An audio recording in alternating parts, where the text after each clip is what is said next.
They said it was a gift, that I should be grateful. That's the line. I still remember my mom's voice echoing like a glitchy voicemail I never asked for. I was 9 when they dropped me off, not at a boarding school. Nah, that would have been too humane. This was something else. A STEM enrichment campus. That's what the pamphlet said. Bright blue with photos of kids smiling at whiteboards and 3D printers. They made it sound like Disneyland for geniuses. Except it was actually a glorified research boot camp disguised as a future-forward education program. Think coding, robotics, and AI experiments, but with sleep deprivation and frozen chicken nuggets. And guess what? I wasn't a student there. I was a test subject. A year ago, it took me over a decade to fully connect the dots. Back then, I thought my parents were just busy. Tech startup folks, always flying coast to coast, pitching to VCs and making moves. I didn't get it at the time. Obviously, I just thought they wanted what's best for me. But now, screw that. They didn't want to raise a kid. They wanted to optimize one. So they sent me off to live full-time in this sterile tech facility in Austin, where kids had schedules tighter than Fortune 500 CEOs. I had assigned wake-up tones and protein intake quotas. We were even given empathy tests like literal empathy analytics to see how we responded to human interaction versus AI bots. WTF, right? They said it was to enhance my trajectory, but I didn't get a birthday call that first year. Or Christmas, not even a "we miss you," just monthly mood tracking forms and the occasional email with bullet points like, "How's your coding progress? Rate your emotional resilience 1-10. Resilience. I was 10 and eating lunch alone next to a robot named Dexter who only knew how to quote Reddit.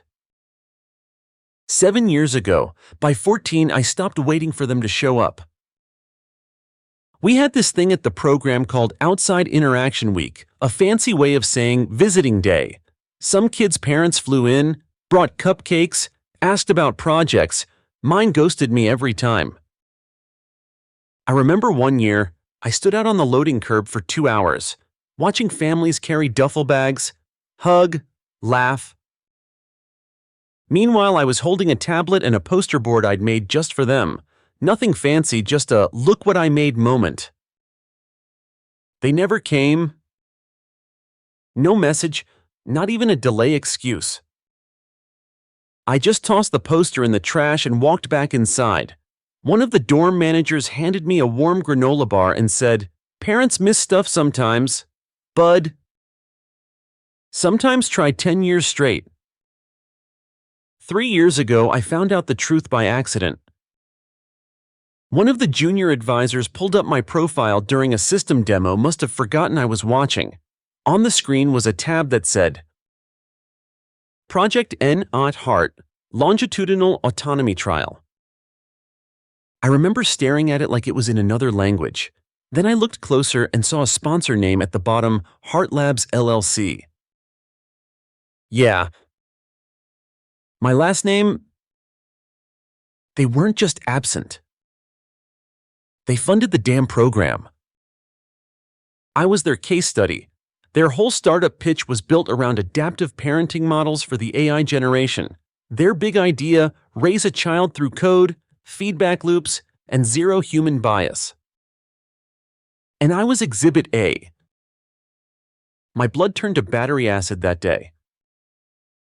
Last summer I got out the minute I turned 18. Legally emancipated myself, filed all the paperwork, took on 3 side gigs and crashed in a sublet near UT Austin. Didn't even take anything from the compound except my journal and a pair of noise-canceling headphones. I didn't want souvenirs from a goddamn lab experiment. I got into public policy. Go figure. The kid they programmed like an app went and decided to fight the system from inside. But here's the twist. I didn't plan revenge. At least, not at first. I just wanted out. Until a recruiter from a nonprofit found me through a university write-up. They asked me to join a youth tech advocacy panel. I figured, why not speak my piece? Raise some awareness? Maybe someone out there would relate. The panel was recorded and ended up going kinda viral. A few education watchdogs picked it up. Some tech ethicists reposted. A week later, I got an email from a private equity firm. Subject line: do you have any insight on HeartLab's early-stage research models? That's when it hit me. People were watching. People were listening. And suddenly, I realized something. The lab rat had escaped, and now I had the mic. So, yeah, after that email from the private equity guy, I didn't answer right away. I wasn't sure if I was ready to burn it all down or just disappear like I'd always been trained to. But the next night, I stayed up and started digging, not out of spite, just curiosity. Then I found their newest pitch deck. HeartLabs 2.0. Rebranded, repackaged, shiny as hell. They were calling it a compassion-driven tech parenting platform. Barf. And guess who was in the slide deck? Me. At age 10, sitting in one of the early training modules, hooked up to biometric sensors, they blurred my face, but I recognized the damn hoodie. My favorite blue one. The one I lost after they ran the emotional durability simulations. I was pissed. They were still using me, still telling people they raised a high-functioning, emotionally resilient young adult. I read that line 3 times. I wanted to throw my laptop out the window. They didn't raise me. The night janitor who let me use the staff microwave more than twice a week did more parenting than they ever did. So yeah, that was the moment I decided I wasn't going to just survive this. I was going to rip the whole operation apart calmly, publicly, and with receipts. I didn't want revenge with blood. I wanted them to lose the one thing they cared about more than me, their image. It started small. I emailed that equity firm back. Told them I'd be happy to speak off record. Nothing wild, just questions about methodology. Asked if they'd like insight into some of the ethical red flags I'd observed as a participant. They ate it up. Next thing I know, one of the compliance officers reaches out, says they've had suspicions for a while, stuff about unapproved child testing, missing parental consent waivers. I offer to send them redacted screenshots of the journal logs I've been keeping since I was 15. Boom, Pandora's box, opened. Not long after, I get invited to speak at this closed-door panel on tech ethics in deep RC. No cameras, just professionals, policy nerds, and journalists who know how to keep a secret. I show up in my cheapest button-up shirt and tell them the story. No dramatic pauses, no tears, just the facts. 9 years old, dropped off, no return. Used in testing modules, never saw a human counselor. All reports went to HeartLab's HQ directly to my parents' inboxes. I didn't cry, but someone in the audience did. Afterward, one of the reporters comes up to me and slips me a card. No pressure, she says, just in case I ever want to tell the story with my name on it. I don't take it. Not yet. I still have more groundwork to lay. Because just a few days later, I got another goddamn surprise. An envelope in my student mailbox. No stamp, no return address. Inside a single sheet of paper. A legal document. Apparently, my name had been added as secondary guardian for a child listed as my dependent half-sibling. Excuse me, what? I stared at the line 3 times, like maybe I was hallucinating. But nope, it was real. They'd named me legal fallback for the kid I didn't even know existed until a few months ago. I remember just laughing. Out loud, right there in the middle of the student mailroom. Like, are you freaking serious? After a decade of radio silence, they want to use my name in their family continuity clause to look responsible. I marched to my campus legal office that same afternoon. Filed an objection. Then I called the number on the document, got bounced around until some poor paralegal explained that the clients had insisted the arrangement was consensual and familial. Screw that. I told them, on record, that it was fabricated.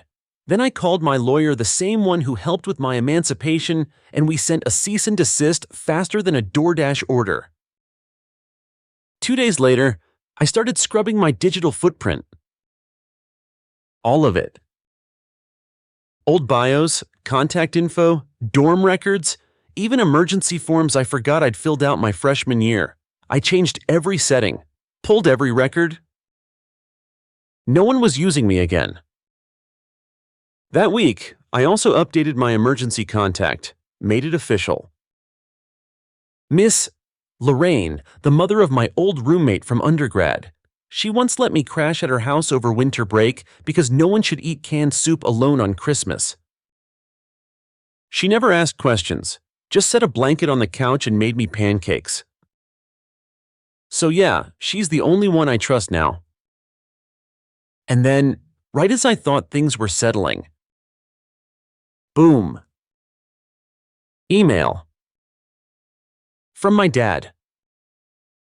The subject line just said, "Can we talk?" Nah. You had 16 years to talk? I didn't reply, just forwarded it to my lawyer and flagged it. But I took a screenshot too. Because I wanted to remember the exact moment they realized I was out of their control. Then the messages kept coming. A new number. My mom this time. She blamed him. Said she wanted to reconnect. Claimed she still had a drawing I made when I was little. I stared at the email for a while. And then I wrote back. One line. I'm safe, I'm independent, and I don't want a relationship. Please don't contact me again. Then I blocked everything. Emails, numbers, socials, all of it. I went full digital ghost. It was freeing. Not happy, not satisfying. Just free. But deep down, I knew they weren't going to stop, not people like that. And sure enough, they didn't. 3 weeks later, my university's financial aid office called me in. Apparently, someone had submitted an anonymous report claiming I was receiving hidden financial support from family. Are you kidding me? I had to bring in tax returns, bank statements, emancipation records, even affidavits from my counselor. The admin staff was nice about it, but I could tell someone upstairs thought I was trying to game the system. I wasn't mad. I was furious. They weren't just trying to reconnect. They were trying to rewrite the story. Make it look like I was just another rebellious kid who ran off, not the abandoned subject of their little startup experiment. But they didn't realize one thing. I'd been documenting everything. Emails, logs, screenshots, court records, therapy notes. I had a damn archive. And I was just getting started. I swear, the second I walked out of that financial aid office, I felt like I was back at that lab being tested, prodded, evaluated for signs of non-compliance. Except this time I wasn't a kid, and I sure as hell wasn't going to be quiet. I sat down that same night, opened my journal, and wrote the words. If they want to come for me, they better bring facts, because I've got nothing left to lose and more than enough proof to bury them. Then I opened a blank Google Doc and started what would become my first essay draft. I wasn't even trying to go public. Not yet. Just needed to get it all down. Clean and raw, no fluff, no poetic trauma porn, Just here's what happened. Here's what they did. Here's how I survived it. But after about 12 pages, I realized something weird. I wasn't writing about them anymore. I was writing about me. The silence. The waiting. The cafeteria tray left untouched during visiting day. The time I stayed behind while everyone else went home for the holidays, and one of the janitors slipped me a hot chocolate and said, "Maybe your folks got stuck in traffic. Bro, traffic for 10 years? I wrote about all of it, not to make it pretty, just to make it real. By the next week, my counselor read the draft and said, "You know this isn't just for you anymore, right?" I did. I emailed the journalist who had given me her card after the DCI panel. She still had it. She replied that same day, "We'll publish it anonymously if that's what you need. But this is powerful." We agreed on pseudonyms, no identifiers, no photos, just the truth, shaped like a hammer. The piece dropped quietly on an education blog that covered youth policy and ethics. Nothing viral, just a ripple. But man, ripples can do damage. 3 days later, someone from a nonprofit that helps kids age out of foster care reached out. They'd read the piece, wanted me to speak. I was hesitant at first. Public speaking still made me break out in sweat, but they were offering to pay, and I needed groceries. So I said yes. That event changed everything. I was standing there, in a rec center that smelled like floor wax and anxiety, reading an excerpt about the first time I realized no one was coming back for me, and I looked up and saw this girl in the second row crying. Not performative tears, real shit, silent, angry tears. And it hit me, this wasn't just about revenge. It was about witnessing. I wasn't just yelling into the void. I was saying, "Hey, I see you. I've been there. You're not crazy." That night, I got home, opened my inbox, and saw a message from someone with a familiar last name. My half-sister. The one I'd been accidentally made guardian of. Apparently, she'd found the article through someone at her group home. She wrote, "I don't know if I'm allowed to message you, but I just wanted to say, I'm sorry no one came for you. I didn't know. I really didn't." I stared at the screen for a solid hour. Then I replied, "Not your fault. I didn't leave you. I was never told you existed." She didn't say much back, but she didn't disappear either. And that mattered more than I can explain. Next day, boom, new blow. A subpoena. Yeah, a freaking subpoena. Turns out, my parents' legal team was trying to use me again as some kind of character reference. They were under investigation for misuse of grant funds, ethics violations in child testing, and, oh yeah, offshore tax fraud. And their defense: that they were misunderstood visionaries who had raised a model child. I was their damn alibi. Absolutely not. I showed up at the deposition with a box of documents, labeled, chronological, annotated. I'd built the case like it was my thesis. I told the court how they left me at 9 years old, how I wasn't picked up for holidays, how no one called me on birthdays, how I was monitored more closely by biometric dashboards than human beings. No anger, no outbursts. Just facts. Halfway through my testimony, one of their lawyers actually tried to interrupt, saying something about emotional bias. The judge shut him down so fast it gave me life. Afterward, the lead prosecutor pulled me aside, said my testimony had helped dismantle their entire loving family narrative. They were done using my name like a PR prop. I walked out of that courthouse lighter than I'd felt in years. But that wasn't the end. Because about a month later, the social worker handling my half-sister's case called me. She said the current foster placement wasn't permanent, that they were exploring long-term options, and that technically I was still listed as a backup placement in one of the older documents. I felt my chest tighten. She wasn't asking me to take her, just wanted to check in. I sat in that call, staring at the cracks in my apartment ceiling, and felt a whole storm of guilt and anger rise up. Like, how is it even possible for me to be responsible for someone else's stability when no one ever gave a damn about mine? So I told her the truth. That I cared. But I wasn't ready.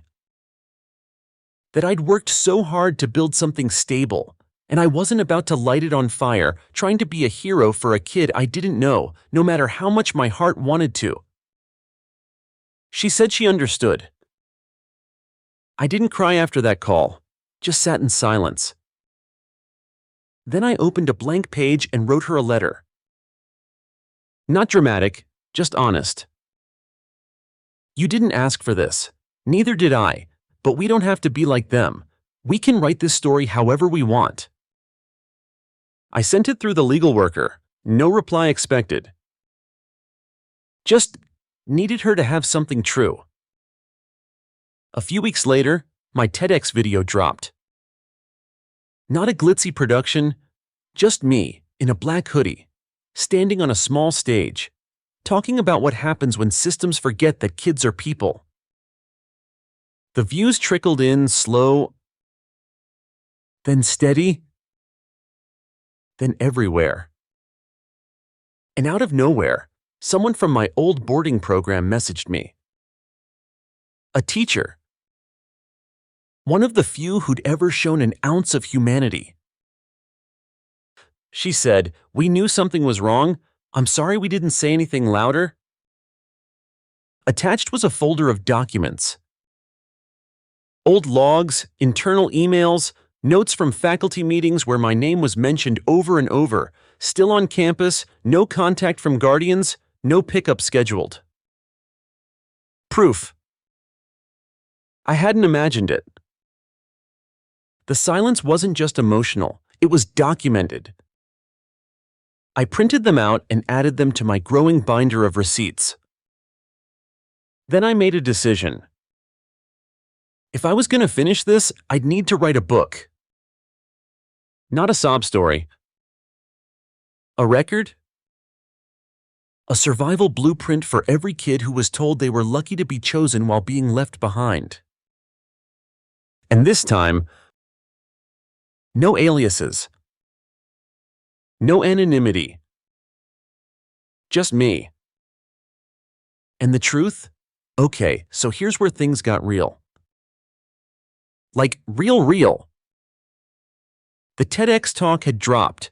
The essay had made its quiet rounds. I'd gone from this anonymous student with a binder of rage to a whisper in a few online forums. Advocacy circles were emailing me. A couple of trauma-informed educators reached out asking if I'd join a panel. I said no to the first few, still didn't trust people. But then this small indie publishing house emailed my burner inbox. Some assistant editor had stumbled across the education blog that ran my essay and forwarded it to their team. Their message? Have you ever thought of turning this into a book? Honestly, yeah, I had.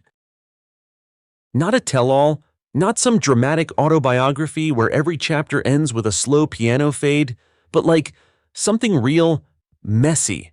Paper trails and therapy notes and screenshots of emails where I asked why and never got a reply. So I wrote back. We hopped on a call. I was nervous as hell, sweating in my $9 hoodie and eating instant noodles while this editor with a soft voice and bookshelf in the background asked me about my voice.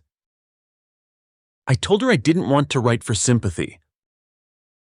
She said, "Good, we don't want pity stories. We want truth." So I said, yeah. That's when the writing really started. I'd already journaled for years, but this was different. I had to go back through everything: court documents, Old school reports, hospital bills with my name on them from when I was 11, things I'd buried. Every night, I'd open my laptop, pour a cup of bitter instant coffee, and relive it all. The time I faked strep throat just to get one-on-one attention from the dorm nurse. The day I realized my parents had moved and didn't even bother to tell the school. The Christmas when the head coach of the track team gave me a Target gift card and said, "Don't tell anyone." All of it. And the hardest part, figuring out what not to include. Because yeah, I had anger, so much of it, but I also had clarity now.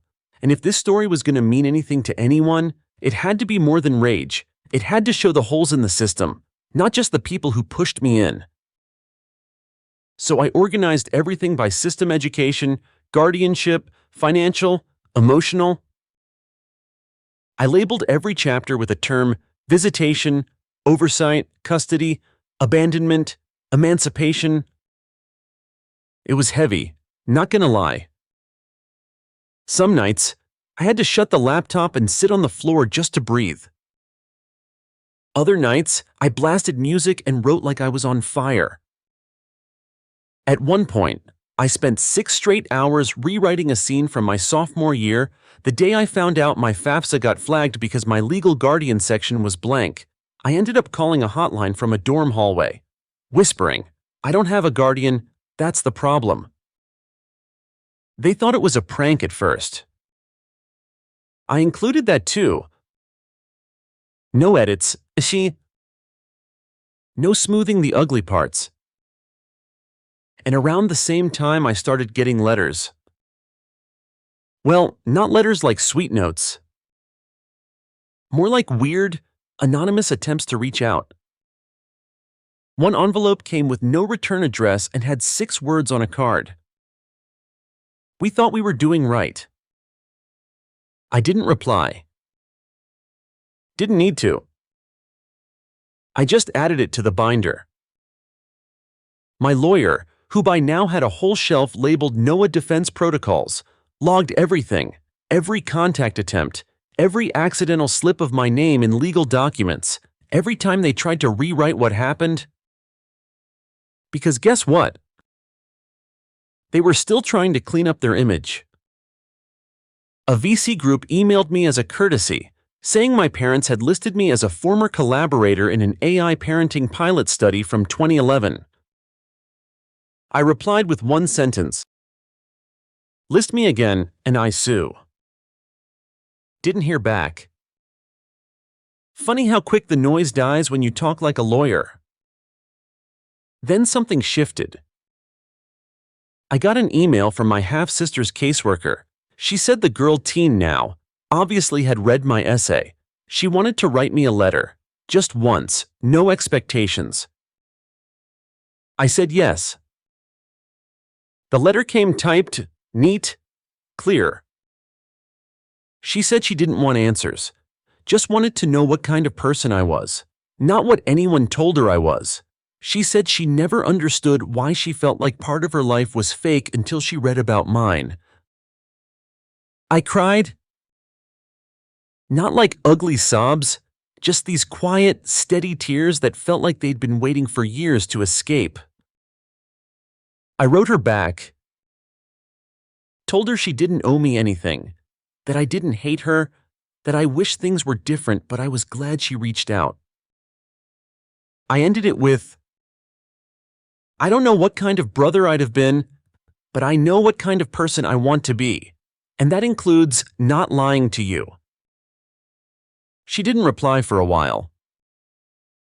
But when she did, it was just one sentence. "Thank you for not leaving the second time." And man, that hit. 'Cause yeah, the first time I was taken, the second time I stayed. That's when I decided to include her in the book not by name, but by impact. Her voice mattered. Her story was tangled with mine, whether we liked it or not. I included a chapter called Unwritten Siblings. And now, everything was finally coming together. The publishing house gave me an editor, a badass woman who used to be a social worker. She didn't sugarcoat anything. She told me, "You've got something big here, but don't flinch. Don't start softening it to make people feel better." So I didn't. The final manuscript was rough around the edges, but that was the point. It had edges, sharp ones.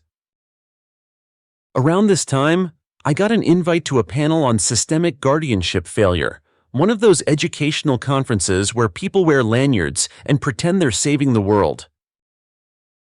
I agreed under one condition. No photos, no name tags, no bios. Just me at a table, telling the truth. That's where I met someone from a legislative group working on reform bills. They asked if I'd help draft part of the proposal. Use my story not for sympathy, but for structure. I said yeah. Not because I trusted them, but because if I'd had even one sentence of protection in that mess of school forms growing up, maybe things would have gone differently. So I helped. While that happened, my publisher prepped the launch. They asked if I wanted a big press push. I said no. Instead, I asked if they'd do a soft launch: libraries, youth shelters, community colleges. Keep it real. Keep it grounded. They agreed. And then came the letter. Another one. This one from a media lawyer repping my parents. Apparently, they wanted me to sign a statement reaffirming familial goodwill in exchange for a settlement. I laughed so hard I almost choked on my instant noodles. I sent it to my lawyer, who drafted the nastiest cease and desist I've ever seen. It basically said, "Try that again and we go scorched earth." No one replied. Smart. After that, I added a postscript to the book. Just a single line. I was raised by absence, but absence doesn't get the last word. And that was that. No ceremony, No final confrontation. Just truth. Bound, printed, real, the book dropped on a Thursday. No press tour, no fancy table at Barnes & Noble, just a quiet little link sent out to nonprofits, a few libraries, and a community bookstore in the city. And still it moved. Like, moved. I started getting emails from people I didn't even know. A teacher from Idaho, a foster kid in New Mexico, a social worker in Queens, all of them saying some version of the same thing. I thought I was the only one. I remember reading one message at 2 a.m. from a kid who said they slept in their school's theater room over spring break because no one came to pick them up. They said the janitor gave them a sandwich and didn't ask questions, just slid it across the stage and walked away. That one broke me for a minute. Because I was that kid once, and now here they were still out there. Still being left behind, while the world called it tough love or boarding school opportunity or whatever excuse made the abandonment more palatable. Screw that. I started speaking. Not everywhere. Not on big news shows or inspirational trauma podcasts with dramatic piano music. But small stuff. Youth shelters, community college events, Zoom panels with glitchy Wi-Fi and 6 people watching. And you know what? Those were the best. Because the questions weren't performative. Nobody asked, "What did you learn from being left behind?" They asked, "How do I eat when the dining hall closes? How do I file taxes with no parents? How do I sign a lease when I've got no cosigner?" Practical, real, survival stuff. I made PDFs, step-by-step sheets, started a little folder online with templates, emancipation checklists, student independence docs, rent negotiation scripts. No paywall, just take it. If I had this when I was 17, maybe I wouldn't have been rationing crackers in a dorm room praying for FAFSA to process in time. And then came the weirdest moment of all. A message from a high school student who said their teacher read a chapter from my book aloud in class, one of the public schools I'd never heard of. They said the class went quiet after the last line. You could hear breathing. Like, damn. This little story I wrote on a cracked laptop with dollar store coffee had somehow become a flashlight for someone else in the dark. That was surreal. Of course, not all feedback was good. One blog called the book emotionally manipulative. Another said, he seems angry. No shit, Sherlock. I am angry. The difference is, now I can name it. The name is being put on guardianship paperwork without consent. The name is being blamed for leaving when I was the one left. The name is a medical debt from when I was 11 being sold to collections like I'm just a balance on a spreadsheet. But you know what I didn't do? I didn't lash out. I didn't clap back online. I saved every article, good or bad, and put it in a folder, just so when the next kid walks into a university office and gets side-eyed for not listing a parent contact, they can say, actually, here's a published author with the same issue.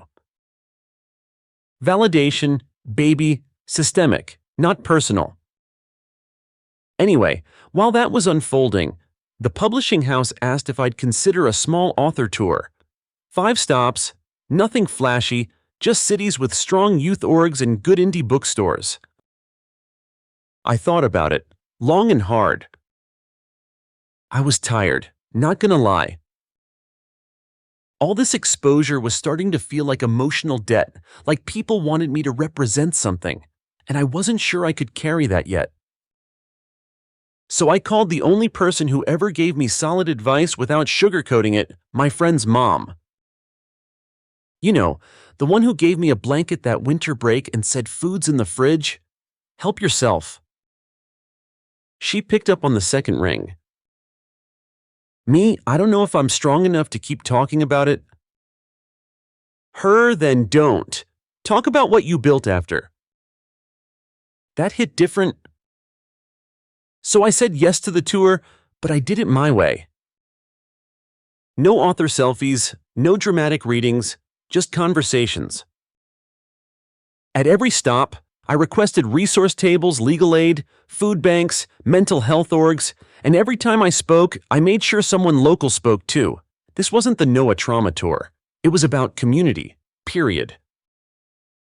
And you know what? One of the stops was near my old boarding school. No, I didn't go back inside. I didn't want closure.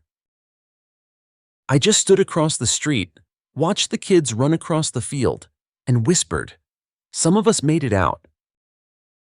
That night, back at my hotel, I got an email from my half-sister again.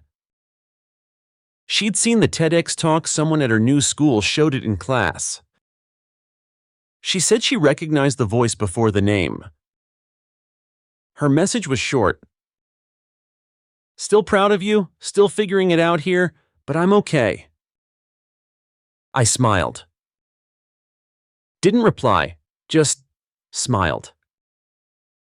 Because she didn't owe me anything. And I didn't owe her anything either. But we were both walking forward now, which is more than I thought possible a year ago.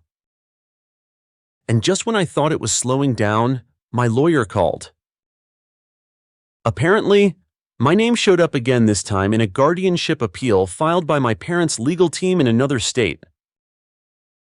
I swear to God, these people are allergic to boundaries. So we filed a block, again, filed a statement of record, again. But this time, it didn't make me spiral. It just made me sharpen the pen. I added a whole chapter to the second edition of the book titled How to Be Forgotten Properly. It's a list. Don't file your kid's name without permission.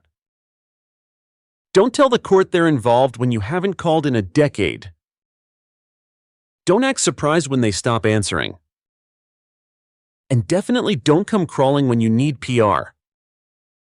Simple, right? By now, the publishing house was prepping for a second print run.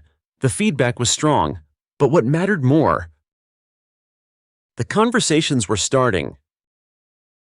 A district superintendent emailed asking if I'd help them create a guide for recognizing emotionally abandoned students. A senator's assistant reached out asking if I'd speak during a bill hearing.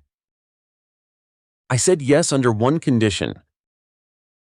No trauma porn. If you want the story, you get the systems too. They agreed. And then something I'll never forget happened. I was at a small event, youth-led, mostly student organizers. A girl came up, maybe 16, and handed me a folded note. I opened it later that night. It said, "I used to think being invisible was my fault, but you made me think maybe I was just hidden on purpose. Thank you." I folded it carefully and put it in my wallet, next to an old photo of my dorm hallway, the one where I waited by the phone and no one ever called. Because now, people were calling, and this time, I had the choice to answer. It was almost summer when I realized I could finally breathe. Not like deep breath during a therapy session kind of breath. Like actual silence. Calm. The kind that sits in your chest and doesn't ask for attention. First time in maybe a decade, I wasn't actively waiting for the next fire to put out. And weirdly, it started with a small, boring email. My lawyer messaged all name removal documents finalized. No outstanding liabilities. You're clear. Just that. A single line that meant I was no longer listed on any of their legal forms. No emergency contacts, no wills, no guardianship loopholes, no in case of emergency assumptions. If something happened to them, my phone wouldn't ring. Ever? That, my friend, is what peace looks like. Sometimes a line in an inbox, filed, stamped, done. Right after that, I booked my first solo trip. No big reason, no dramatic destination, just out, away. Picked a quiet town overseas and went. I had enough saved up from the book and some speaking gigs. No one knew me there. I could sit at a cafe, sip cheap coffee, and just exist. I didn't have to explain my past. I didn't have to say, yeah, I was that kid. I could just be Noah, guy with a backpack, a journal, and a flight itinerary that only I made. While I was gone, the book hit its second print run. The TEDx talk kept floating around quietly. Still no viral moment, thank God, but enough reach that high school counselors and college mentors started using it as a resource. I started getting tagged in random Instagram story posts from schools I'd never even heard of. Stuff like, "This is why we check in with our quiet kids. Read this." Or, "Required reading for all our new RAs." I didn't comment on any of it. Didn't need to. It was working. Then, right before I flew home, I got an email from a documentary producer. She'd read the book and wanted to talk about adapting it into a series. I was skeptical. Hollywood has a habit of taking quiet pain and making it look like trauma Olympics. But she was different. She said, "I don't want a show about crying in dorm rooms. I want the story of systems breaking. Quietly. Systematically, I want the audience to get why this happens, not just feel bad about it." I told her I'd consider it. Only if I had final script approval. Only if it wasn't some against all odds bullshit narrative. only if we included actual resources at the end of every episode. She agreed. So we're in early development now, not announced, no press, just a bunch of Google Docs and late-night Zoom calls with writers asking, "Wait, they really listed you as a guardian again after all that?" Yep, they did. Anyway. Around that same time, the legislative reform bill I helped consult on got a hearing. Real one, in front of actual lawmakers. I was asked to give testimony. Not some "please feel bad for me" speech, just facts. Timelines, paper trails. I stood there in a blazer I'd borrowed from a friend, palms sweaty as hell, and told a room of suits how easy it was to disappear when no one wants to take responsibility for you. I ended with this.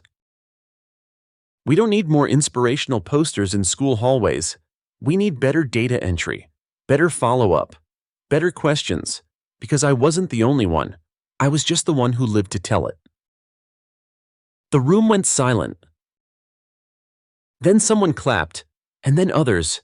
It wasn't dramatic, it wasn't cinematic. But it was real. Later that week, I got a call from my half-sister's social worker. Not a problem this time, no fire to put out. She just said, "She's graduating, wants to send you something." I said okay. A few days later, I got a small envelope in the mail, no return address. Inside, a photo. My half-sister, standing on a community college lawn in a cap and gown, big smile, holding her diploma with both hands. No note, just the picture. I framed it, put it next to my own, same angle, same energy, different years. Both of us made it. Even if the road was shattered the whole way. So now I'm still writing. Still speaking sometimes. Still doing the workshops at the local library for kids who've aged out of the system, not big emotional sessions, just a space to write. Sometimes fiction, sometimes journal entries, sometimes nothing. But they keep coming back. And that's enough. Last week, I walked past my old university. Campus looked different. New banners, fresh paint. No one recognized me. Good. I slipped into the bookstore, found my book on a tiny shelf under memoir, and smiled. Not because I needed to be famous, but because once upon a time, I had to beg someone to believe me. Now, there's an ISBN number that proves I wasn't lying. That's the funny thing about survival. It doesn't always come with parades or applause. Sometimes it looks like a quiet dinner with people who showed up. Sometimes it looks like blocking an unknown number without a second thought. Sometimes it's just waking up and realizing you don't have to fight today. And if you ask me now, do you forgive them? Here's my honest answer. I forgive myself for thinking they'd ever come back. I forgive myself for waiting too long, for hoping too hard. And I let go. Not out of kindness.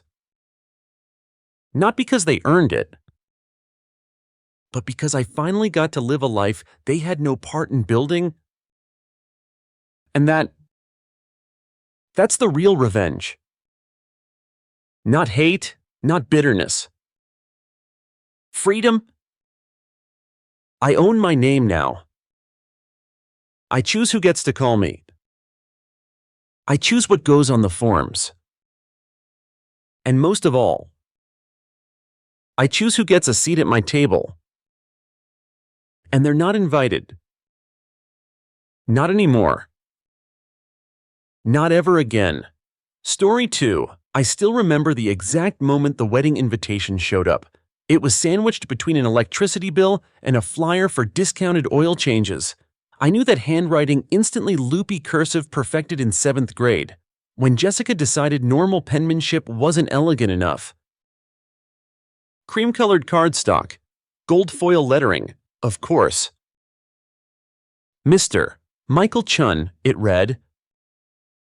Not my amazing big brother, not even Mike, just cold and distant, like I was an obligation. Inside was a photo, Jessica at 8, me at 12, in our old driveway. I was steadying the back of her bike while she grinned at the handlebars. On the back, in faded kid handwriting, best brother Mike in the whole wide world. I stared at that picture for way too long before my phone buzzed. Jessica's face lit up the screen, one of the only photos we'd taken in the last few years' Christmas, 3 years ago. Michael, did you get it? She asked, breathless. Yeah, just opened it. Isn't it gorgeous? It's something. Anyway, she said, lowering her voice, you're coming alone, right? I need to finalize the seating chart. Yeah, just me. Perfect. I'll put you at table 11 with some of my colleagues. Oh, and the dress code's black tie. Do you have a proper tux? I glanced at my closet. One decent suit, not tux level, but I'd figure it out, like always. I'll take care of it. Great. Listen, Tyler asked about the venue deposit yesterday. I told him I paid for it with savings, but he seemed kinda suspicious. My grip tightened on the phone. You told him you paid for it. Well, I couldn't exactly tell him you did. His family's old money. Michael, they wouldn't understand our arrangement. Our arrangement, like I was her silent investor. I promise I'll make it up to you at the wedding, she continued. You'll meet everyone. Tyler's uncle owns a tech firm. Maybe he can help with your career. Same promise she made after her semester abroad. Same promise she made when I paid her credit card debt after Milan. Same, damn, promise. After she hung up, I opened the bottom drawer of my desk, pulled out the folder labeled Jessica, inside copies of every transfer, check, and loan since she turned 18. Grand total $247,893.42. No thank you notes, no repayments, just a constant drip of Michael. Can you? That night, I put on Grandpa's old watch, the only thing of value I still owned. He used to say, a man takes care of his family, no recognition needed. But maybe I'd taken that too literally. Maybe I'd been invisible for too long. Dad died when I was 14. Heart attack, sudden, fast. Mom took a second job 2 weeks later cleaning offices at night. She looked like a ghost, but she didn't have time to fall apart. We'll be okay, she told us, but we have to stick together. Jessica was 10, big dreams, big feelings, and a smile that could knock the air out of a room. While Mom cleaned toilets and wiped conference tables, I packed Jessica's lunches, took her to school, went to parent-teacher nights. When my acceptance to Stanford came with a partial scholarship, Mom cried happy tears. Your dad would be proud, she whispered.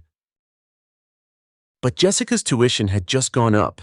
Community college was the only real option left for me. It's fine, I told Mom, I'll transfer later. I never transferred. Instead, I juggled night classes and a job at an electronics store while Jessica went to Columbia. Guess who covered the apartment deposit in Manhattan? Guess who picked up the tab when the scholarship didn't cover books? Me. While she sipped lattes on the Upper West Side, I was eating microwave meals in a studio apartment. But hey, family, right? Last month, I visited Mom. Her little condo, the one I helped her buy when arthritis made stairs impossible, still smelled like jasmine and old takeout. I brought lunch, I said, holding up dim sum from her favorite place. We sat at the table. She flipped through a wedding magazine. Jessica sent these dress options, she said, showing me a page with circled gowns. The Reynolds mother has a custom dress being made. She whispered like it was a CIA secret. Mom, I tried. She says they're very big on appearances. I'm nervous. She admitted. Sandra Reynolds sits on 3 charity boards. We've got nothing to be ashamed of. She gave me a sad smile.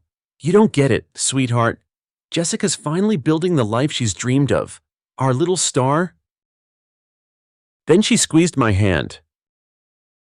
You'll help make it all perfect, won't you? You always do. Her rock, her safety net, her human ATM. Later that week, I was at my buddy David's place. We've been tight since community college. He's one of the few people who gets it. Wait, table 11, he said, handing me a beer, and you're paying for half the wedding? Yep. He just stared at me. Man, remember Cancun, when she called crying because she maxed her cards and couldn't pay her hotel bill? Yeah. Or the MacBook she wanted for her birthday after forgetting your birthday for 3 straight years. I nodded. He leaned on the counter. Mike, you're not her brother. You're her sponsor. 2 weeks before the wedding, Jessica texted me at midnight, emergency, call me. Heart pounding. I called. Everything okay? I need $5,000 by tomorrow, she said. The videographer's threatening to cancel if we don't pay the rush fee. $5,000. Jess, that's... If you can't, I'll ask someone else. Who? Mom, your fiancé. The guy who thinks you've been paying for all this. Silence. I thought I could count on you, she snapped. I sent the money. But that night, lying in bed, I felt something crack, like an old bridge finally giving way. What if I stopped being her safety net? Would she fall? Or would she learn to fly? The welcome reception was at the Reynolds Country Club, where even the driveway felt expensive. Stone pillars, valet in gloves, real live harpist near the entrance. I spent 2 weeks' salary on the suit I was wearing. A charcoal Tom Ford the salesperson promised was elegant but subtle. I didn't want Jessica to feel embarrassed introducing me to people who probably wore Rolexes to brunch. I spotted her near the bar. She looked radiant, like she was born to be rich. Her white cocktail dress fit like it had been tailored by angels. Her hair was pulled into some complicated twist, and she was laughing big. Fake society laugh with a cluster of women in designer gowns. When she finally noticed me, she waved and mouthed, 1 minute. That 1 minute turned into 45. By the time she made it over, the harpist had packed up, and my drink had gone warm in my hand. You made it, she said, air kissing both cheeks. Suit looks great. Is it new? Yeah, I said, just for this. Perfect. The Reynolds are big on presentation. She leaned in. Tyler's Uncle Richard is here tonight. Tech CEO. I'll introduce you later. Maybe he can help with your job stuff. Job stuff? Right, like I was looking to network. Before I could answer, a photographer appeared. Family of the bride, he asked. Jessica immediately grabbed Mom. Come on, Mom, let's do one near the fountain. I followed quietly, watched them pose. Jessica adjusting Mom's hair just right, both beaming. Should I join? I asked after a moment. She blinked, like she forgot I was there. Oh, of course, my brother. She turned to the photographer. Let's do one with Michael. 1. That word stung more than it should have. Later, at the bar, I found myself wedged next to Sandra Reynolds, Tyler's mom, and another perfectly dressed woman. The bride's family is quite modest, Sandra said, sipping her champagne. But Jessica has polish. I think marrying into the Reynolds name will elevate her. I turned slightly, making sure she saw me. Her eyes flicked to me. Slight pause, then a plastic smile. Michael, so glad you could make it. Judith, this is Jessica's cousin. Brother, I said, meeting her eyes. Only sibling. Judith nodded, her expression neutral. Oh, lovely. And what do you do? Software developer, I said. Sandra chimed in. Jessica said you were in computers. Sure, why not? The next day was the rehearsal dinner. Guests found their names beautifully printed in cursive on white place cards. Mine was tucked at table 11 next to the kitchen. Jessica, I said quietly when I found her alone, why am I at a table with people I've never met? They're from my marketing firm, she said, closer to your age. I thought you'd feel more comfortable. What about the family table? She sighed. Michael, please don't make this a thing. It took forever to do the seating chart. I didn't argue. But something sank in my chest, something heavy. The morning of the wedding, I got to the venue early. Boxes of programs had just been delivered. I picked one up. Thick paper, elegant font, gold leaf on the cover. As I flipped through, my stomach turned. Welcome speech, Uncle Richard. Toast to the bride, Alyssa roommate from Columbia. Father-daughter dance replaced with mother-daughter. My name wasn't mentioned, not once, not in any role, not in acknowledgments, not even a thank you. I found her in the bridal suite, surrounded by bridesmaids. We need to talk, I said. She sighed but followed me into the hallway. What is it? I'm literally being airbrushed in 10 minutes. I saw the program. Okay. You didn't include me anywhere. We had to keep it streamlined. You think I didn't want 100 things in there? The venue has a schedule. I thought maybe I'd give a toast, or walk you down the aisle. Her expression hardened. Mom's walking me. We decided that weeks ago. Not me and you. Why are you making this about you? She snapped. This is my day, Michael. For once in my life, can it be about me? I nearly laughed, because every day had been about her. Later, trying to find the restroom, I ended up in the groom's suite. Tyler and his best man were straightening bow ties. Tyler looked up. Michael, right. I nodded. Sorry we haven't had much time to talk. Jessica said you're her cousin from the West Coast. I blinked. Her brother. Tyler's eyebrows shot up. Really, huh? She doesn't talk much about you. I swallowed hard, surprised to hear that, considering I paid for half this wedding. He laughed, then stopped. Wait, you what? I pulled out my phone, opened my banking app, scrolled through transfers, venue, dress, catering, flowers. His face changed. She said she used savings, he murmured. Said she's always been financially independent. She's not, I said, but I am. His best man mumbled something and left. Tyler looked stunned. She said she worked her way through Columbia, full ride, jobs, scholarships. She had scholarships, I said, but I covered the rest, and then some. Tyler leaned against the counter. Why would she lie?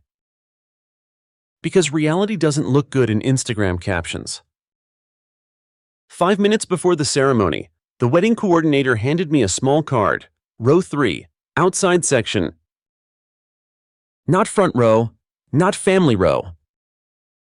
From where I sat, I watched Mom walk Jessica down the aisle. No glance back. No acknowledgement. Nothing.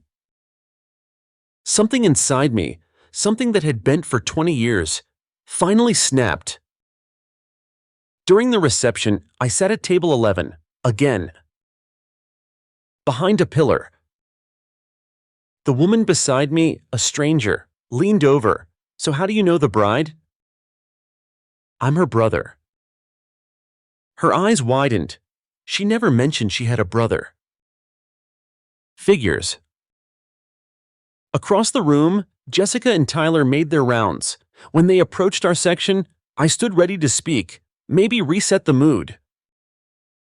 Sandra slid between us. Darling, the Whitmores are leaving. You must say goodbye. She pulled Tyler away. Jessica tossed me a half shrug over her shoulder. Nothing close to an apology. Then the MC spoke. We now invite the families of the bride and groom to join them on the dance floor. I stood instinctively. No one looked at me. No one waved me over. I sat back down. Invisible. In the bathroom, I splashed water on my face. Then I heard voices. Tyler and his best man? Something doesn't add up. Tyler said she swore she paid for half, but the numbers… His friend chuckled. Maybe she's got a sugar daddy. They laughed. I stepped out. Not a sugar daddy, I said, just a brother. Tyler's face drained of color. Michael. I showed him my phone. Let him scroll.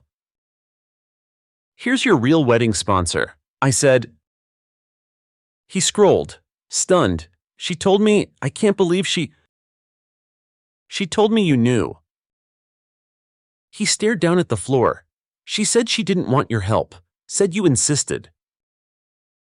I shook my head. She never had to ask. She just knew I'd do it. He nodded slowly. I need to talk to her. She's not evil, I said. She's just been allowed to think her comfort matters more than anyone else's sacrifice. As I grabbed my coat to leave, I heard voices near a hallway alcove. I'm so glad her brother finally left. Sandra was saying, he doesn't really fit in. Jessica laughed lightly. He's always been a behind-the-scenes kind of guy. I stepped forward. That what I am to you, Jess, the guy who writes checks and disappears. Both of them froze. Sandra smoothed her dress. We were just talking about how exhausted you looked. Events like these can be a lot. Don't, I said, just don't. Jessica looked pale. Michael, you're overreacting. I know exactly what I heard, and I know exactly what I've been. Your wallet, your backup plan, your ghost. Tyler found me 10 minutes later. She lied to me, he said, eyes dark, about everything. She lied to herself too. He looked back toward the ballroom. You leaving? Yeah, I said, stepping into the night. For good. 3 months after the wedding, I got a text from Tyler. She's in trouble, financial and otherwise. Not asking you to fix it, just thought you should know. I stared at it for a long time, didn't reply. That evening, Mom called. Have you talked to your sister lately? Her voice was tight, worried. No. She's struggling, lost all her credit cards, maxed out, frozen, had to sell her car. You know those expensive bags she used to carry? Gone. Gone. And the apartment, she's got a roommate now, some girl she found online. I didn't say anything. Michael, Mom said, quieter, she's your sister. Yeah, and for 20 years, I was her bank. Mom sighed. What happened between you two? Nothing, I said flatly. And that's the problem. Nothing ever happened when she used me. Nothing ever happened when she erased me. Nothing ever happened when I paid for her entire life. We hung up in silence. And for the first time in years, my phone didn't light up with a Venmo request or a midnight emergency. It felt weird, like losing a limb but also like regrowing one. By winter, things had changed. I took a promotion I'd once declined. It came with travel, long hours, and a raise. I joined a rock climbing gym, something I'd always been curious about but never had time for. I even started dating someone, Elise. She taught art at a community center and had the calmest presence of anyone I'd ever met. "You seem lighter," she told me one night after dinner. "I think I am." She smiled. "Good, keep going." I still had Jessica's folder in my drawer, but now it was closed. I didn't check it, didn't update it, didn't look at totals. My time wasn't being drained anymore. It was mine again. During one of my therapy sessions, Dr. Levine asked me something I hadn't thought about. "Why did you allow this dynamic to continue for so long?" I stared at the ceiling. I think I made a promise. After Dad died, I promised I'd take care of them. She tilted her head. Taking care of someone doesn't mean enabling them. "I know," I said. "Now, I do." She paused. "Did your mother encourage Jessica's behavior?" That made me think. "She encouraged the happiness," I said slowly. "Jessica was happy when she got what she wanted. So, Mom made space for that, even if it meant pretending the cost didn't exist." "And what about what you wanted?" The question hung there, uncomfortable. I didn't answer. Then one rainy Tuesday, my doorbell rang. Jessica, no umbrella, no makeup, hair pulled into a wet knot. She held a huge plastic bin. I opened the door without a word, just stepped aside. She walked in like a ghost. Set the bin down on my coffee table. "I want to talk," she said softly. "Please." I nodded, unsure. She opened the bin. Inside were hundreds of papers, receipts, transfer confirmations, scribbled notes.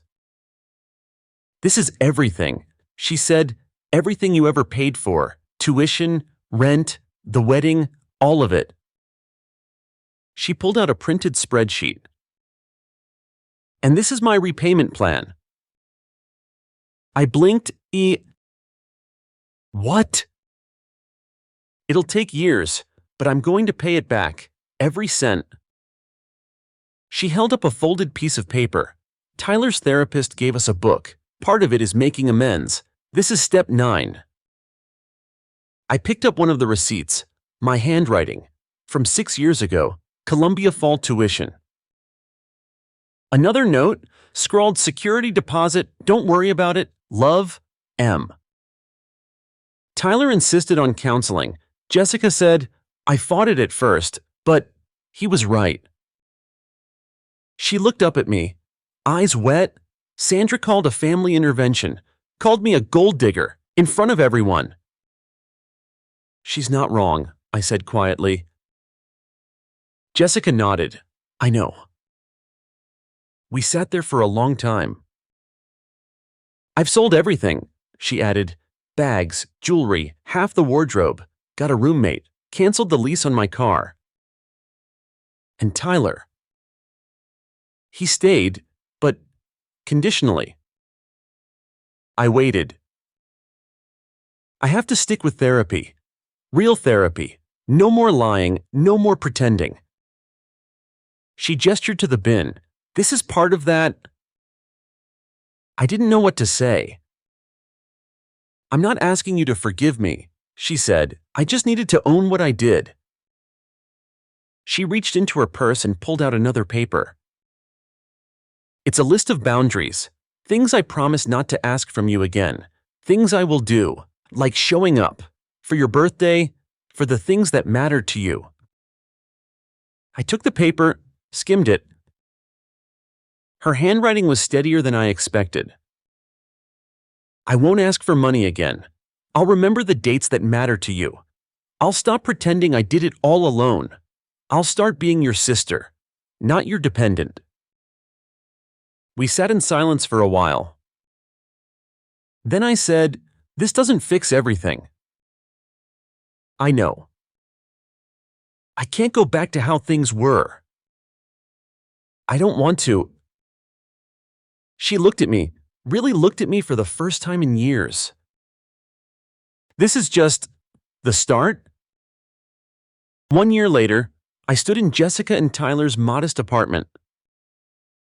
No chandeliers, memoir, no floral arches, just a handful of friends, close family, and a cheap cake from a local bakery. It was their first wedding anniversary. I raised my glass to growth and second chances. Jessica teared up. After the toast, she pulled me aside. "I need to tell you something," she said, voice trembling. She took my hand, placed it on her stomach. "We're having a baby." My heart stopped. "A boy," she added. "We want to name him after you. Middle name, if that's okay." I nodded, stunned. "I'd be honored." "Mom's thrilled?" She said, "Sandra's trying.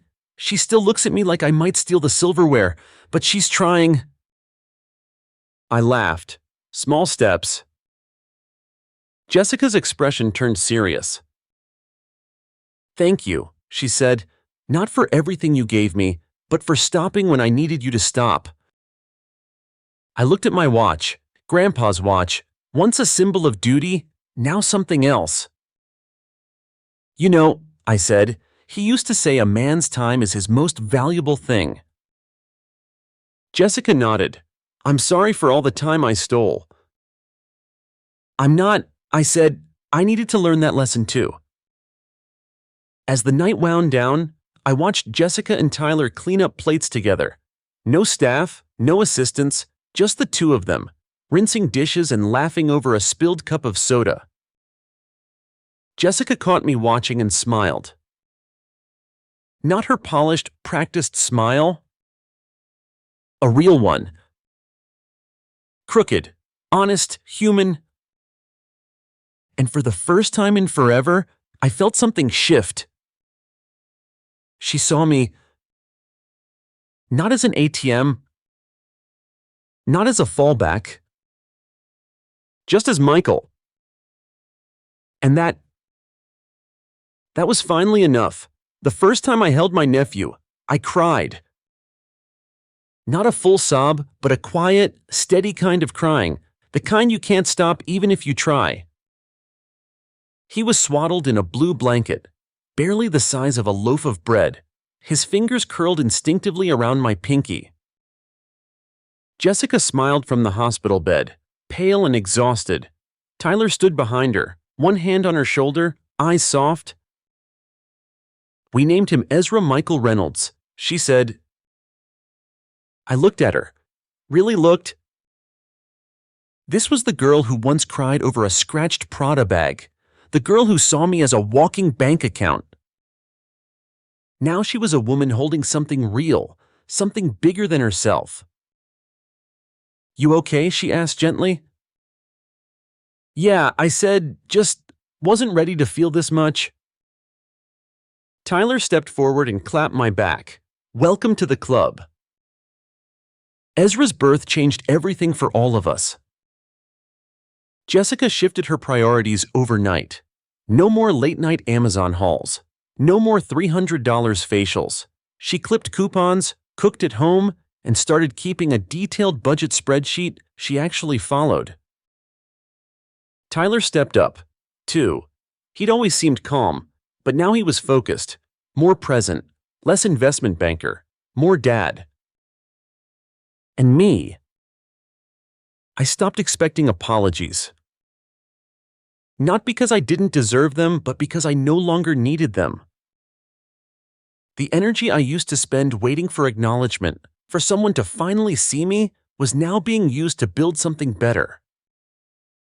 I was taking weekend trips, dating seriously, sleeping deeply, living fully. One afternoon, I visited their apartment to drop off a gift, just a few books I thought Ezra would grow into Dr. Seuss, Goodnight Moon, the classics. Jessica opened the door with one hand, Ezra in a sling on her chest. "Come in," she whispered. "He just fell asleep." We sat on the couch quietly, both of us sipping tea. Then she turned to me. "I need to tell you something," she said. I nodded. "I got a call from Mom. She said she's thinking about selling the condo. It's getting harder for her to manage alone." She told me that too. Jessica bit her lip. I offered to help her move, cover part of the cost for something ground floor. I raised an eyebrow.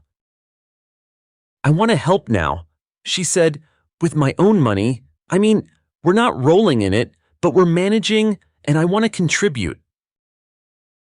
"That's good, Jess." She hesitated.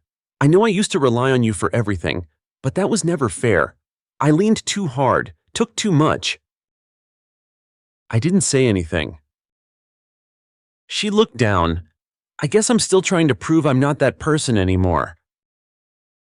"You're doing fine," I said. "Just keep showing up." She smiled softly. That spring, I invited Jessica and Tyler to a small party I hosted. Nothing huge, just some friends, a few coworkers, Elise, and me. It was my birthday. For the first time in over a decade, Jessica didn't forget. She brought a homemade cake chocolate with peanut butter frosting, my favorite. "I baked it," she said, placing it carefully on the table. I stared at it. "You baked this." She laughed. "Well, Tyler supervised." I looked at Tyler, who nodded solemnly. I read the instructions out loud, very loudly. After cake, I opened their gift. A framed photo of the two of us, aged 12 and 8, standing in the old driveway. I was holding the back of her bike, mid-run.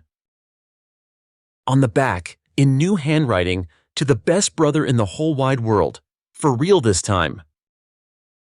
I swallowed hard. This time, the tears came silently. By summer, Mom had moved into a bright 2-bedroom apartment near my place. It had a little balcony where she liked to drink tea and feed the birds. Jessica visited every Sunday, groceries in hand. She never let Mom pay. Once, while we were all sitting around Mom's tiny dining table, I watched Jessica change Ezra's diaper with one hand while balancing a bottle in the other. "I don't know how you do it," I said. She laughed. "Now you know how you did it all those years." Tyler raised his glass. To Michael, the OG parent of the Chun family. We clinked glasses, and something warm settled in my chest. Not obligation. Not guilt. Just love. Unforced, unpaid for. Real. One day, I found myself going through the Jessica folder again, not because I needed to tally anything, but because I was thinking of shredding it. I ran my fingers over the receipts. The total didn't matter anymore. What mattered was the growth that came after. Still, before I let it go, I took a photo, just one. Not to remember the debt, but to remember the shift. Because it wasn't the payments that defined us. It was what we did after. A year after Ezra was born, Jessica and Tyler threw a small party in the park. Friends, cupcakes, a bubble machine. At one point, I was holding Ezra while Jessica tied a balloon to his stroller. "You're really good with him," she said.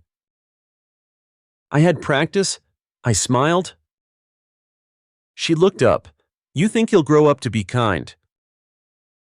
If you raise him to appreciate people instead of stepping on them, yeah, I think he'll be okay." She nodded. "Sometimes I worry," she admitted, "that I messed up too much, that he'll grow up and find out who I used to be." I shook my head. "He'll grow up and find out who you became." That night, after the party, Elise and I sat on the couch at my apartment. "She really changed," Elise said. "Yeah. And you?" I looked at her. "I changed too. I didn't carry resentment anymore. I didn't live in a loop of sacrifice. I had a life I chose, not one built around someone else's needs." "You know," Elise said, curling up beside me, "I think you're finally being the brother you deserved." That landed hard. Because she was right. A few weeks later, I ran into Sandra Reynolds at a gallery opening. She recognized me but looked hesitant. "Michael," she said, "lovely exhibit, isn't it?" I nodded. I heard Ezra's birthday was a big success. It was. She fidgeted with her necklace. "You know, I may have misjudged you." I said nothing. She cleared her throat. "Jessica's different now, stronger, more grounded." "She did the work," I said. "She did," Sandra agreed. Then she added, "You must be proud." "I am." I didn't need her approval, but it felt good hearing it. One fall evening, Jessica texted me a photo. Ezra, now toddling, was pushing a toy lawnmower in the backyard. She captioned it. "He says he's mowing like Uncle Michael." I laughed out loud. That was my old chore, from when we lived in the house with the cracked driveway and uneven fence, where I taught Jessica how to ride a bike, where I once promised Dad I'd take care of them. I still did. But differently now. Not through sacrifice. Through presence, boundaries, clarity. Love that didn't empty me but refilled us both. Sometimes people ask me what happened with my sister. I usually say, "She grew up, and so did I." That's not dramatic enough for a movie, not sharp enough for a viral post. But it's the truth. And the truth, it's more satisfying than revenge. Because revenge might burn hot, but healing stays warm. And I finally learned how to live in the warmth. Story 3. The smell of fresh wood polish still clung to the floors when I placed the carved mahogany sign on the coffee table. Lavender Hill Inn. It read, elegant script etched deep into the grain. Sunlight filtered through stained glass, casting warm, colorful patches across the room. My chest swelled. I whispered, 2 more days. 6 months ago, this place was falling apart, peeling wallpaper, rusted pipes, broken windows. Now, after backbreaking work, night classes in hospitality management, and nearly draining my life savings, it was ready. My dream, finally real, a quiet bed and breakfast tucked into the New Hampshire woods. My second act, at 50. No kids, no husband, just me, this house, and the kind of peace I hadn't felt in years. I grabbed my purse to pick up the final batch of linens, but halfway there, my phone rang. Caller ID Frank Donnelly, my 83-year-old neighbor. "Becca," he said, his voice tight, "I think there's been a mistake. There's a moving truck in front of your house." I nearly swerved into the other lane. What? People unloading furniture, Changing locks? There's a woman there looks a lot like you. Actually. My stomach plummeted. No, no way. But my hands already knew. They turned the car around before my brain caught up. 15 minutes later, I pulled into my gravel driveway, and there it was, a big moving truck parked at the curb. Men carrying boxes up the porch steps, the front door, my door, wide open with a shiny new brass knob. I stormed inside. My living room, once calm, cozy, mine was chaos, boxes everywhere, my antique reading chairs shoved to the corner, a hideous black leather sectional being maneuvered into place. And there she was. "Clarissa," I said, stunned. She turned, all platinum hair and smug smile. "Oh, hey, you're back early. We try not to touch too much." I blinked. "What are you doing here? And why did you change my locks?" She gave a little laugh, like I was being unreasonable. "Just a temporary thing. Mom and Dad said we could stay here for a while. You know, family helping family. It's Aunt Grace's house, after all." "No," I said, feeling the heat rise to my face. "This is my house. Aunt Grace left it to me." Clarissa's smile didn't fade, but her eyes turned icy. "She left it to you because she trusted you to honor her wishes. She always wanted the house to support the whole family. I mean, this place has been in our blood for generations." "That's not what the will says." "Well, maybe the will didn't tell the whole story," she said, placing a framed photo on my fireplace like it belonged there. That night, I lay on the bed, the only room she hadn't tried to claim, staring at a photograph of me and Aunt Grace. I was 9, holding a stray kitten I'd rescued. Grace, not much older than I am now, had one arm around me and the other holding the camera. "I'm sorry," I whispered to the photo. "I tried to make this work." Clarissa was 8 years younger than me, the miracle baby, the golden child. When I was 18 and ready to leave for college, Mom got sick, Dad was overwhelmed, and Clarissa was barely 10.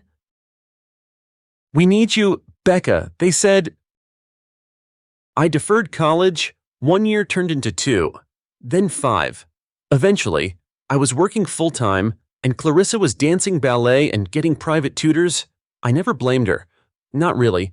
It wasn't her fault she was everyone's favorite. But I never forgot how invisible I became.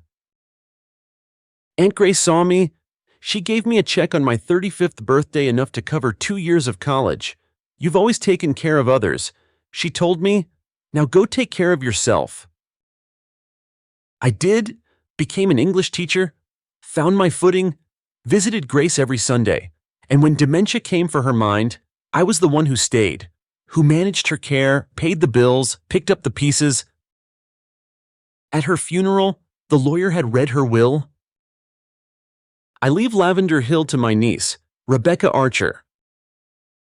Clarissa hadn't said a word that day, but now here she was, acting like the place was hers. The next morning, I opened my front door to find my parents standing on the porch. "Becca," Dad said, his voice already tired, "we need to talk." They sat at the kitchen table like they owned the place. "Clarissa and Greg are going through a tough time," Mom said. "They need space, a safe place for the kids." "Greg didn't lose his job," I snapped. "They sold their house for a $300,000 profit. They're shopping in Lakeside Estates." Mom blinked, caught off guard. "They're not broke. They're manipulating you." Dad frowned. "You've always been jealous of her. Becca, that's your problem." The words hit like a slap. I stood there, stunned, as they walked out, telling me to find it in my heart to help. Later, Lisa, my best friend and partner in sanity, texted, asking if I needed help with the welcome baskets. I stared at my phone, heart pounding. I had 6 guests booked for opening weekend, a huge loan hanging over my head. If I didn't open, I'd default, I'd lose everything.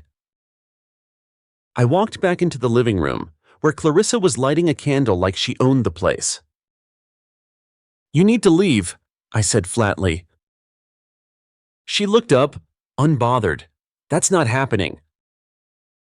My hand trembled on the banister as I climbed the stairs. In the guest room I decorated in Grace's favorite shade of blue, I found a note she'd written in one of her books. "Build your future. Becca, you've earned it." I clutched the paper tight. That's when I knew I wasn't giving up. Not this time. I didn't sleep much that night. Every time I closed my eyes, I saw Clarissa walking through my kitchen like she owned it. Saw Greg's smug face as he passed me in the hallway, earbuds in, ignoring my existence, heard her kids stomping upstairs, leaving muddy footprints on rugs I had spent hours cleaning. By 7 a.m., I was sitting across from David Lynn, my lawyer, in his cramped office that smelled like old paper and burnt coffee. David was calm, too calm. "She has no legal claim," he said, flipping through Aunt Grace's will. "This is airtight. The property's yours. No mention of shared use, no conditions." "Then why does it feel like I'm the one trespassing in my own house?" He sighed. "Because you've spent your whole life letting your family treat you like a guest in it." That hit harder than I expected. I left his office with nothing but paper in my hand and 1,000 pounds in my chest. Back at Lavender Hill, Clarissa was lounging in the parlor with a mimosa and a Real Housewives rerun on full blast. "You're back early," she said without looking up. "Hope you grabbed coffee. The espresso machine's busted." I didn't respond, just walked past her, heart thudding in my ears. That afternoon, the fallout began. It started with a Facebook post. Clarissa had created a page, Save the Family Home. There was a photo of her kids sitting on the front steps, looking sad and confused. The caption read, "Day 3 of being homeless. My sister refuses to let us stay in our family's ancestral home. The children don't understand why their aunt is so heartless." I stared at the screen, bile rising in my throat. The comments were worse. "Wow, what kind of monster does that to her own sister? Kids deserve better. Shame on that woman. Some people choose greed over family. Sad." I clicked through the names. Former neighbors, church friends, even a parent from my old school. A few guests who had booked rooms messaged me, asking if I was okay. Some canceled. One woman said she didn't feel comfortable staying somewhere with family drama. Clarissa saw me reading the comments. "You didn't have to make this hard," she said softly. "You could have just shared. That's what Aunt Grace would have wanted." My laugh was bitter. "You mean after you lied to everyone and changed the locks on my house?" Her expression didn't change, but I saw just a flicker of guilt behind the entitlement. Then came the water damage. It was late afternoon when I heard the crash. I ran upstairs. Water was pouring from the bathroom ceiling into the hallway, seeping through the floorboards. The antique rug I'd salvaged from an estate sale was soaked. Greg was in the hallway holding a wrench. "What happened?" "Pipe burst," he said, shrugging. "Old houses, right." He didn't even try to sound convincing. I spent the next 3 hours on my knees with towels and buckets, trying to save the floor. That night, I checked the security footage I'd installed after Aunt Grace's dementia started to worsen. There was Greg, clear as day, loosening the pipe under the sink, then walking away. Deliberate. Calculated. I wanted to scream. Instead, I forwarded the footage to David and backed it up in 3 places. The next day, things got worse. My antique clock collection, Aunt Grace's pride and joy, was gone. Just gone. The cabinets were empty. The security system disabled, wires cut, clean. I confronted Clarissa. Her kids were eating cereal at the kitchen island. watching cartoons. You stole from me. She blinked. What? The clocks, you know exactly what I mean. I have no idea what you're talking about, she said coolly, spooning yogurt into a bowl. Maybe you misplaced them. I felt something shift in me, like a door slamming shut. That night, I called Lisa. I can't stay here, I whispered. It's not safe. She was at my door in 30 minutes. We loaded what we could into her car, important documents, Aunt Grace's letters, the business permits, and my laptop. I left the rest. The next morning, my phone rang. It was Frank. Becca, he said, voice trembling. I hate to call you like this, but the house is on fire. I couldn't breathe. What? The kitchen, fire trucks are here. You need to come. I drove like a madwoman. When I turned onto Maple Street, smoke was still rising from the back of the house. Firefighters were wrapping hoses. Neighbors stood outside in pajamas and robes. Clarissa stood on the lawn in a silk robe, telling a cop how the old wiring had always been an issue and Becca never kept up with repairs. Captain Rivera, the fire investigator, pulled me aside. We can't say anything official yet, she said, but there are signs of accelerants. This wasn't accidental. My knees buckled. When I was finally allowed inside, the kitchen was gone. Blackened walls, melted appliances, everything I'd saved for, built, sweated over ash. But something caught my eye. A crack in the wall behind the library bookcase, a bookcase that had been shifted slightly, probably from the vibrations. Curious, I tugged at it. It moved. Behind it was a door, a tiny room, maybe 6 feet wide. Inside a desk, filing cabinet, and a thick leather-bound journal. On the desk, a sealed envelope. My name on it. I opened it with shaking hands. Inside was a second will, signed, notarized, and dated 3 months before Grace died. More recent than the copy at David's office. I leave Lavender Hill to my niece Rebecca Archer. It read, as compensation for the decades she spent putting others first, she has earned this home through sacrifice and love. Below the will, a letter. My dearest Becca, if you're reading this, you found my secret room. I'm sorry you had to. I never trusted the others with the truth. Vanessa, yes, I still call her that, has visited often lately. She's been pushing, manipulating, even threatening to sue me. She believes everything should be handed to her. I fear she will do anything to get this house. I hid this updated will because I knew she'd try to destroy the old one or contest it. But this house is yours. You're the only one who ever truly saw it. Saw me. Don't let them take what you've earned. You deserve more than crumbs. You deserve peace. All my love, Grace. Asterisk, asterisk. I pressed the paper to my chest, overwhelmed. Finally, proof. Footsteps. I turned. Greg stood in the doorway, eyes on the envelope. What did you find? He asked quietly. Nothing that concerns you. He took a step forward. Give it to me. Get out of my way, Greg! He lunged. I clutched the envelope to my chest. He grabbed for my bag. We struggled. He shoved me hard. I crashed against the desk, and then he yanked the bag from my grip and ran. I sat there, gasping.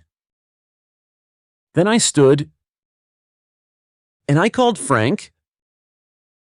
Come over, I said, now. Because I wasn't running anymore.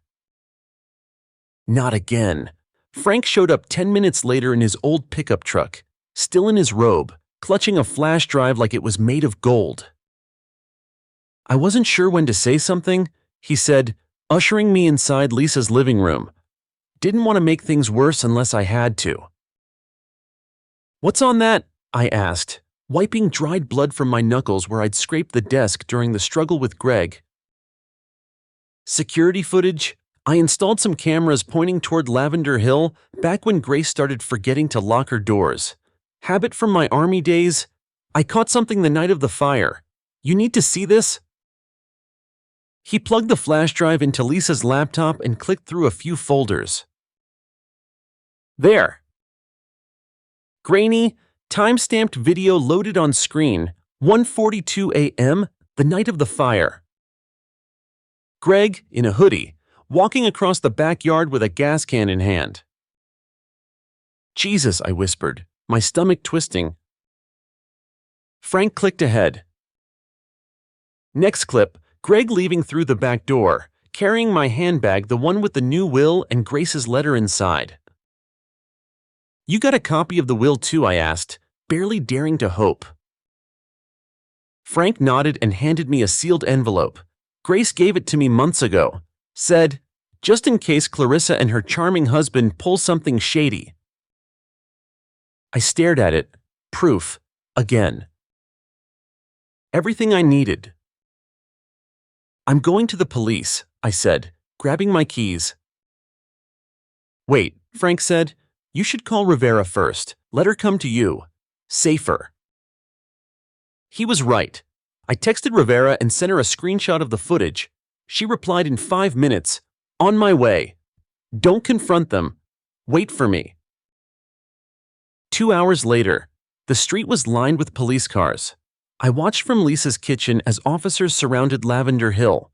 Greg came out in a t-shirt and jeans, barefoot and clearly groggy. They cuffed him on the front lawn. Clarissa was screaming before they even finished reading his rights. "You can't do this. We live here. That house is ours. He didn't do anything." She turned to her neighbors who had come out to rubberneck. "She's lying. Becca's lying. She's trying to ruin our lives." Nobody said anything, not even Frank, who stood on his porch with his arms crossed, a witness to it all.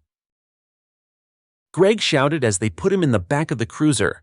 "It wasn't my idea. Clarissa told me to do it. She said if we torched the kitchen, we could claim insurance and force her to sell." My jaw dropped. Clarissa's face went white. For once, she had no words.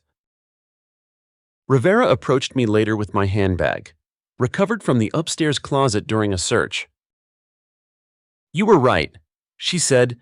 "Accelerants, pipe tampering, stolen property, security footage, and now a confession. It's all lining up."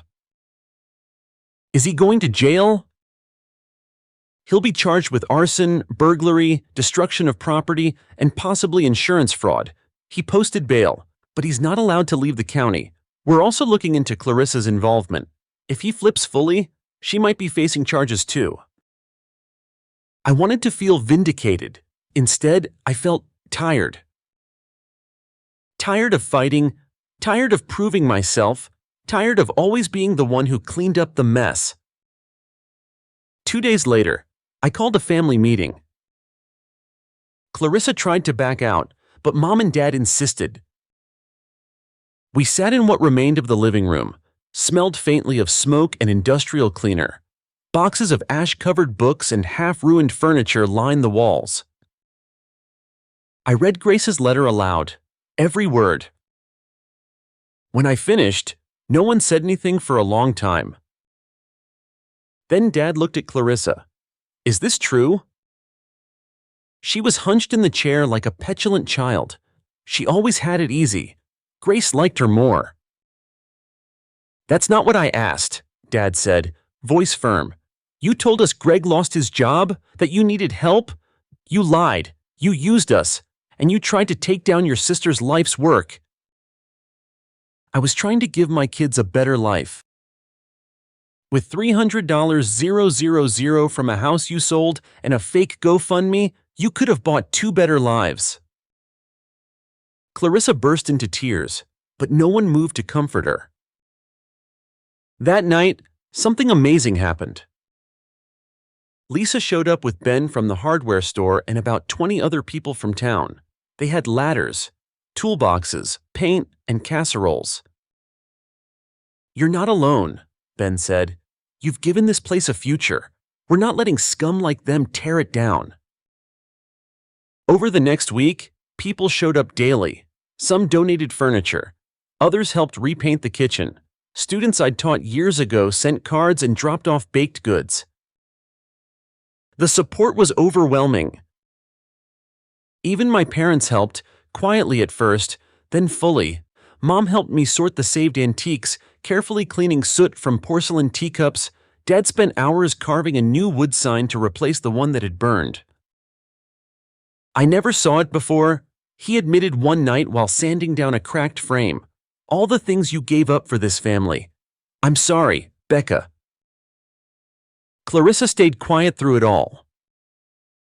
Then, one day, I watched from the kitchen window as she packed her car. Her kids helped. My parents said goodbye, hugging the boys tightly. She didn't come to say goodbye, just glanced at me once, then looked away. I didn't stop her. That part of my life was done. 3 months later, Lavender Hill opened its doors for real. No delays, no fire, no drama. Just warm scones, fresh lavender from the garden, and the sound of wind chimes in the breeze. Every room was booked for 6 weeks straight. Word had gotten around not just about the inn, but the story behind it. Some guests came out of curiosity, others out of support. I didn't mind. They still paid, still smiled when I handed them keys, still asked about Grace when they saw her portrait in the foyer. The opening weekend was perfect. Warm weather, a soft breeze. Lisa had arranged a garden party in the back lawn with string lights and a string quartet from the local college. Neighbors brought baked goods and flowers. Guests mingled in sundresses and suits, sipping lemonade and wine. I stood near the herb garden, finally letting myself breathe. I'd made it. My parents showed up just before dusk, Mom in a new lavender shawl, Dad holding a gift-wrapped box. "We brought something for you," he said, clearing his throat awkwardly. Inside was a handcrafted wood sign, Lavender Hill Inn carved in elegant script, surrounded by lavender sprigs and tiny butterflies. "I've been working on it since the fire," Dad said, "wanted to get it just right." My fingers traced the curves of the carving. "It's beautiful." "We're proud of you, Becca," Mom said quietly, squeezing my arm, "and we're sorry for everything." "Thank you," I whispered. It wasn't everything, but it was something, enough to make me feel whole again. That night, after the last guests had gone to bed and the garden lights twinkled like stars, Frank appeared at my side with 2 glasses of champagne. "To Grace," he said, raising his glass. "And to standing your ground," I added. We clinked glasses. I spent so many years trying not to make waves, playing nice, keeping the peace. And all it ever did was make other people comfortable at my expense. No more. I was done being the quiet one, the good daughter, the fixer.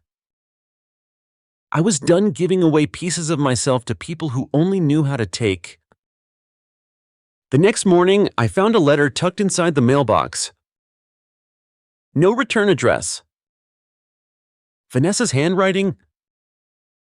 I hesitated before opening it. Part of me didn't want to. Part of me was still angry, still bruised. But curiosity won. The letter was short, shaky, and uncharacteristically humble. "Rebecca, I don't expect forgiveness. I know I don't deserve it. I've moved with the kids to Seattle. Greg and I are divorcing. He's under investigation for more than just the fire. You probably know that already. The kids ask about you, about the house. I told them the truth, or as much as I could without making it worse. I've been in therapy, trying to understand why I did what I did. The lies, the jealousy, It all comes back to something ugly and small I carried inside me for too long. I always thought you had it easier, that you were the favorite, but I see now how much you gave up, how much you carried, how much I took for granted. I'm not asking for a second chance. I just wanted you to know I'm trying. For them, Vanessa. I folded the letter and placed it in the drawer of Grace's old writing desk. Not to forget, but to remember. Some wounds don't heal with a single apology. Some don't heal at all, but at least she finally saw what I'd always known: I didn't owe her anything. Still, there was a quiet relief in knowing she was trying to change. For her children, if not for me. Weeks passed. Summer gave way to crisp autumn. The lavender faded, replaced by mums and rust-colored vines climbing the trellises. I updated the rooms for the season, adding plaid throws and spiced candles. Bookings continued, and I found myself enjoying the rhythm of it all: the baking, the check-ins, the evening tea services. Then one morning, after clearing breakfast plates, I noticed something odd in the study. The hidden room, the one behind Grace's bookcase, it wasn't empty anymore. I'd turned it into a tiny museum, a tribute to Grace. Her letters, her books, her original architectural sketches of Lavender Hill, a photo of her as a young woman in front of the house, hammer in hand and pride in her eyes. But today, someone had left a single white rose in the center of the desk. No note, no explanation, just the rose. I didn't ask, didn't investigate. I liked the idea that someone remembered. Maybe it was one of the guests, maybe Frank, maybe even Vanessa. Or maybe, just maybe, it was a sign that Grace was still here. Not haunting the house, but living in it, in every door creak, in every garden bloom, in every guest who stepped into her legacy. One rainy night in November, I stood by the fireplace with a young couple from Portland. They were celebrating their anniversary. "This place," the woman said, holding her partner's hand, "it feels like it has a soul." I smiled. "It does," I said. "It took a while to fight for it, but it was worth it."